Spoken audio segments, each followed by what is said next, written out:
Alright, we are on the draw with Rug Delver, and this hand is quite bad. We have more lands than we really want, probably more lands than we would want to draw in a game, and a little bit of disruption that would hopefully line up well, but no clock, no card draw, already more lands than we wanted. This hand's pretty good. Lightning Bolt on top is even better because that hedges nicely against aggressive decks. So we have Noble Hierarch. Look at that! That's a pretty good Lightning Bolt target. Pretty good indeed. Turn 1 Bolt. Turn 2, maybe slam a Goyf, maybe hold up a Mana Leak, maybe even cast a Serum Visions. I'm going to get the Stomping Ground so that we have all of our colors. And we bolt the bird. Immediately too, because that's very important. Looks a lot like Bant Eldrazi. They could be hiding the fact that they have something like an Eldrazi temple to power out a Thought Knot or something, but I think we just slam this Goyf. If they have a path, what are you gonna do? If they have Eldrazi temple Thought Knot, what are you gonna do? Probably better to slam the Goyf than to hold up Mana Leak. Even more so when Cavern of Souls comes down for the turn 3 Eldrazi. These Mana Leaks are going to be so bad. So bad. We're going to Visions now, get the drawing out of the way. Second Goyf is pretty good. I also want one of these lands. We're probably going to end up getting a Breeding Pool. It doesn't matter which land we pick. It's also relevant that if they do have a Thought Knot, we lose this Goyf. Let's put one of those on the bottom. We'll get in, see how they want to block, and we might end up bolting. I don't know if I want to bolt the Scion. It wouldn't grow the Goyf, so I don't care about doing it right there, but do we want to bolt the Scion on the chance that they don't have another land? Probably not. Probably better off just holding the bolt in hand. Second Cavern.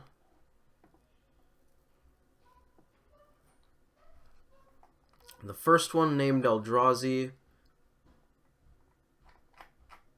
This one, oh, it doesn't specifically say what it named. That's a little lame. I guess you technically need tooltips on for that. Do we want to kill the Sky Spawner? Our Lightning Bolt isn't going to do too much otherwise, but there is the fact that they could play something like a Displacer. So let's hold that bolt up. It's Thought Knot, so we take a couple extra damage doing this, but we do play around Displacer nicely. Not sure how important that 2 damage is. Do we bolt now? If we don't, we give them the chance to take Bolt. But I'm 90% sure they just take Goyf. So them taking Bolt isn't really even a play, I don't think. It just seems bad. So I think we would actually just keep this to they took Serum Visions. Okay. Now I'm just concerned. Okay, we are going to bolt the Sky Spawner, I think. Seems like a good plan.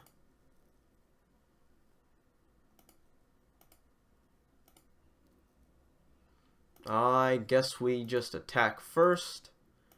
Doesn't really matter the order in this little bit.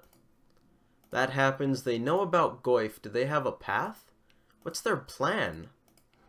I don't know why they took Serum Visions. I'm just concerned. Thought Knot's going nowhere very slowly. Ancient Stirrings, sure. They know about the 2 Mana Leaks, which are of course really bad right now. We are playing Mana Leak Roulette, or actually I like to call it Cavern Roulette, and we're not on the winning side of it.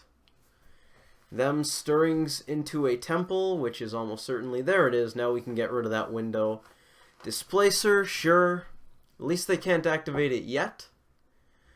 That was at least an argument for holding up the Bolt, but I don't know if I want to be taking 2 a turn to play around Displacer. Of course, Displacer is quite good. Don't get me wrong. We are going to fetch here. Because I don't want to draw this breeding pool.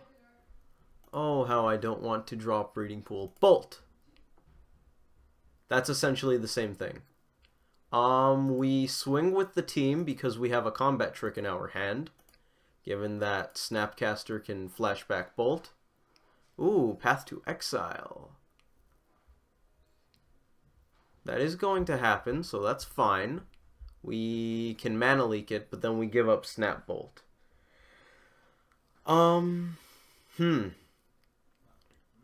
That is a very relevant decision. If we mana leak the path, then we can't Snap Bolt this turn, they get to Displacer. But if we don't mana... They have 1 card left in hand. I think we're going to try to grind them out. But they could blink Thought Knot to take it. We're going to let Goyf go away. It's a hard decision, but I think that's the right one. I will get a 3rd blue source, because it's slightly better than the 3rd green source.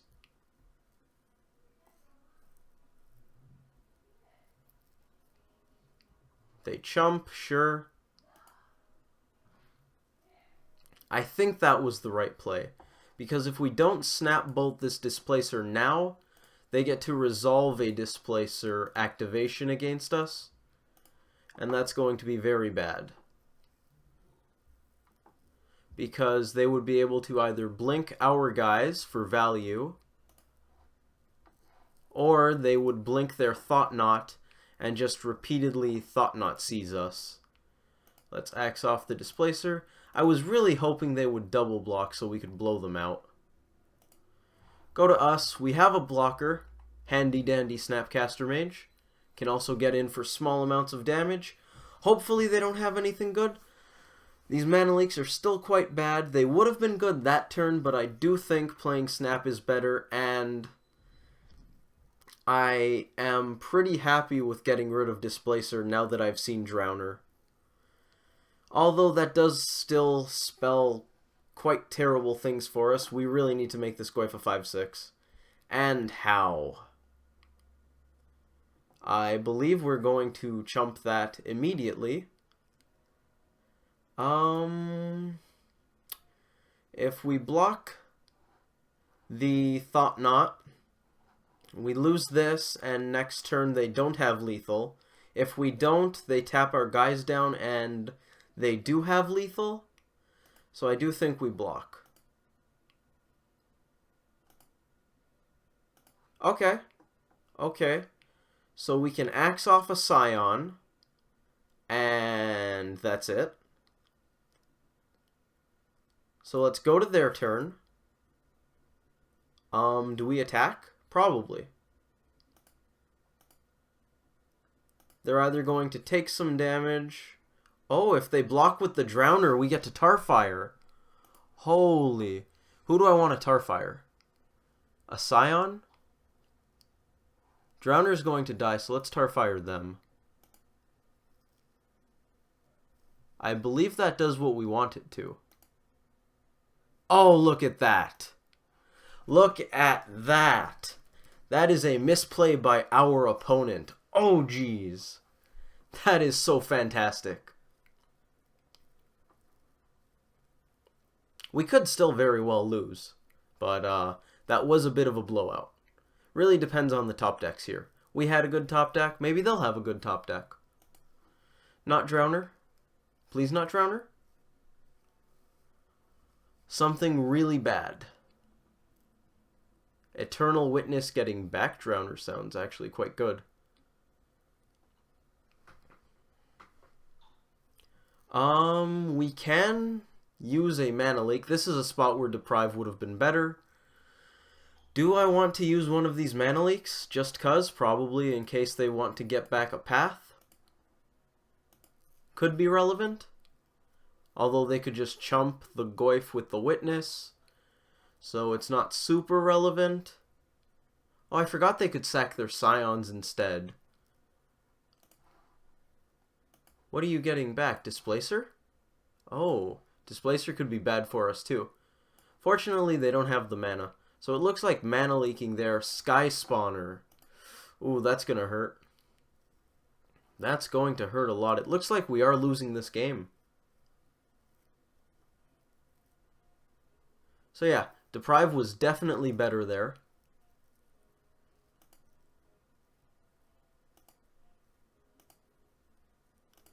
Okay, so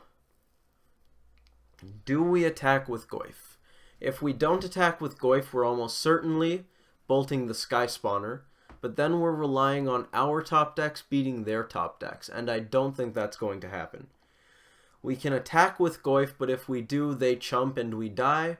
We could also just end step and bolt them, and hope that Goyf will be enough of a roadblock that we can hope to draw a third lightning bolt, fourth lightning bolt. Oh, they have a path. Well, we literally can't beat that.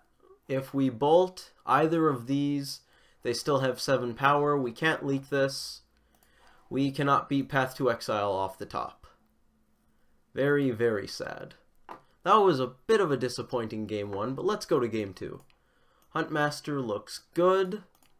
Huntmaster is good, I should say. I've played enough of this to know that. Vapor Snag I'd consider, Snapcaster I'd consider. Don't really want Ancient Grudge or Destructive Revelry. They don't really bring in interesting artifacts. So we want these 7 for sure. Curiosity seems like a bad card against the likes of Displacer, say Drowner of Hope, just big dudes that make attacking somewhat difficult. Against Bant, I like all of the bolt effects. Mana Leak goes. I do not want to play Cavern Roulette. 63 cards, Dismember stays, countering non-creature spells seems good. Disrupting Shoal can go. We took out a good few blue cards, brought in plenty of cards that are not blue. Spell Snare's pretty bad against them. That worked out quite cleanly, just cutting the bad cards for the good cards, but are there any medium cards here that are better than what we would otherwise have in the deck? Traverse seems pretty good. Delirium wasn't hard specifically to activate that game. Thought Scour I want because we need to be fast. Simic Charm seems at least passable. Probably better than Vapor Snag because of the versatility. I could see cutting Renegade, but I haven't played it enough in this matchup. I don't even think I've played the matchup since Renegade entered the list to know if Renegade's actually good. Maybe we'll just leave the Snapcaster there. Do we have anything for Vapor Snag? Maybe cut 1 Traverse? I could see something like that. Let's give it a go. We will be on the play with a very bad hand that does not have lands. Trade a couple of these cards for lands, it looks actually quite good. 1 land, 1 Serum Visions, I can roll with it. The opponent mulligan 2, we don't want a second Hooting Mandrills. Not that it's relevant because of this Misty. I think we want to fix our land drops to accelerate into a turn 3 Blood Moon. At least I'm hoping we can get a turn 3 Blood Moon. With any luck, they'll either let our Delver kill them or path it to ramp us into the Blood Moon.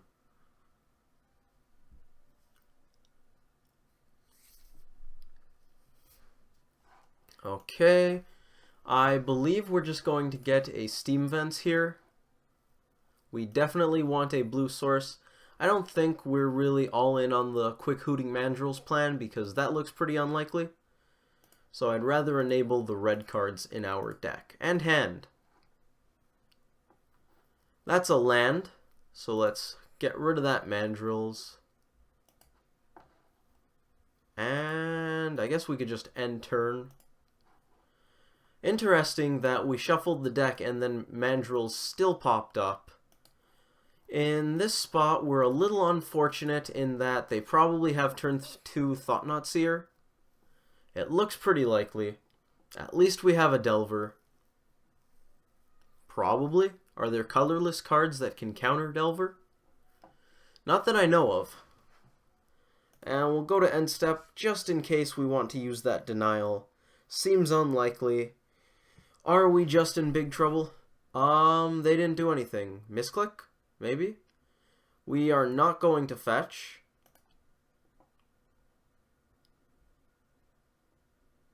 They didn't ask for a rollback, so maybe it wasn't a misclick. I believe we do slam that, though. Which means we're going to be fetching out a basic forest, probably. Which is certainly awkward. Maybe they kept Eldrazi Temple plus good threats?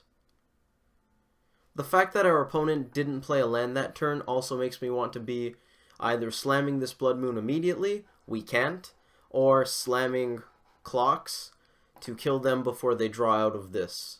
So we're going to be casting Goyf.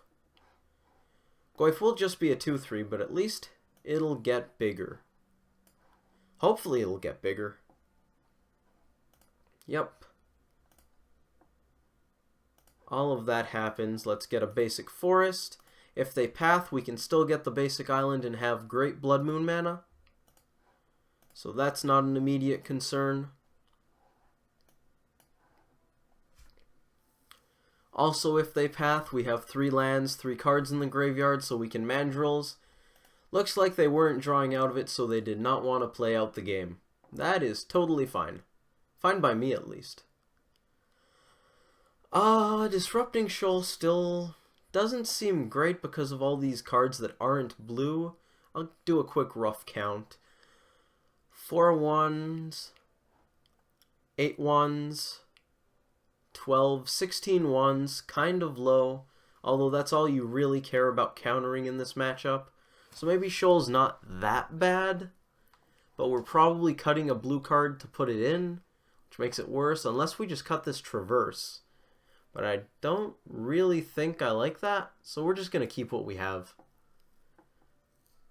Hopefully we can get off the ground quickly again, and get them while they are stumbling.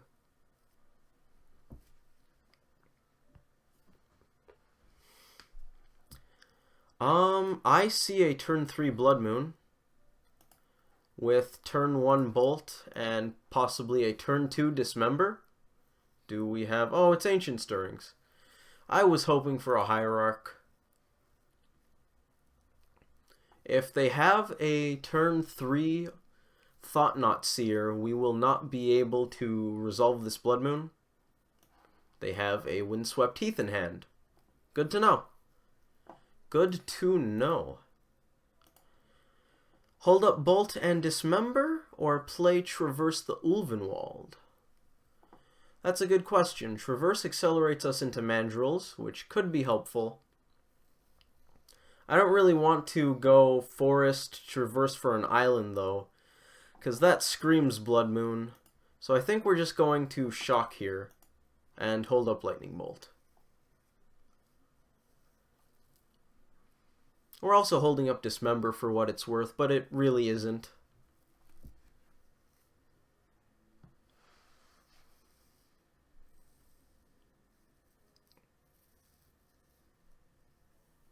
Our opponent is playing Treetop Village? I had no idea that was in Eldrazi. Renegade is actually going to be cast.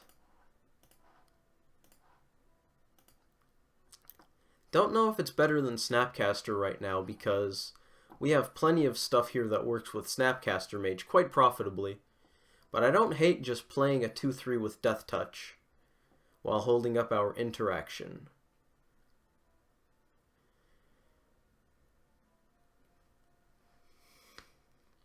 We can still bolt any mana dorks, and actually, I wonder if it's right to not dismember a Thought-Knot Seer right away and give them the option of taking the Dismember so that we can kind of sort of bait them into not taking Blood Moon. But they almost certainly take the Blood Moon, I think. Of course, if I think that they should take the Blood Moon, I'm going to try to make them not take the Blood Moon. They're having a slow start, so we are in fact going to be slamming that thing. And it'll probably be glorious. We drew a basic island. Wow. That's very unlikely, but quite nice when it happens. We're going to fetch out the other one. They are going to slow down mandrills by quite a bit. Let's get an island. I don't think they can... Actually, they do run negate effects. They could counter this Blood Moon. We're going to go for it anyways. At least if they have the counter, then our other cards are less likely to be countered.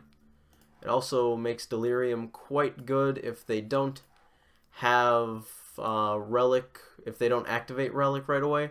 And given that they got out a Forest, I'm going to say we're in a pretty decent spot. We can Bolt Mana Dorks, which is good. I'd even go as far as considering to Dismember Mana Dorks. Sure. Let's get rid of that exile window. We don't want that. Oh, wow, basic planes. That's really good. At least they don't have access to colorless mana. We can almost mandrills. I almost want to traverse out a mountain. Makes mandrills less susceptible to graveyard hate. And we're gonna get in there. Just holding up some stuff. Sure. That happens. We get rid of the Tarn. Lands are slightly easier to get in the graveyard than sorceries are. Well, actually, they're a good bit easier to get in there because we run 10 fetches and 6 sorceries, 2 traverse, 4 visions. So you're a lot more likely to hit fetch lands later in the game than you are to hit sorceries. So whenever I'm delving or being forced to remove cards from the graveyard and keeping traverse in mind, Delirium, I like to leave these sorceries in there if I can. Yeah, I think cycling it is a pretty good idea at this point because they really want to draw out of the Blood Moon. Renegade's doing a decent bit of work. Sure. Do we want to bolt them on end step? Probably. I just want to get this Hooting Mandrills down a turn sooner. Cool. They scooped. Yeah, I do enjoy that Bant Eldrazi is at least somewhat weak to Blood Moon because it makes our matchup a lot better than it otherwise would be. Tron and Eldrazi Tron are a lot less soft to Blood Moon because of all the ways they have of searching out lands, and the fact that a lot of their Haymakers don't have super specific mana costs, so they can just play them once they hit 6 or 7 lands. As we saw, I do believe our opponent had 7 lands when they scooped. So that was pretty relevant. Renegade did a good bit of work. I don't know how relevant it was, though, given that our opponent did actual nothing. We would have to actually play out the game to find out if Renegade coming down early was relevant, or if the turn whatever it was, Mandrills that we were about to play, after the bolt goes to the graveyard, 5 lands in play, 1 bolt, slam Mandrills and start clocking that way. We would have to see if that would actually have been enough to kill them with Simic Charm, Dismember, and whatever else backup we had. Anyways, hopefully you guys all enjoyed that video, or even just a significant portion of you enjoyed the video, and thanks for watching.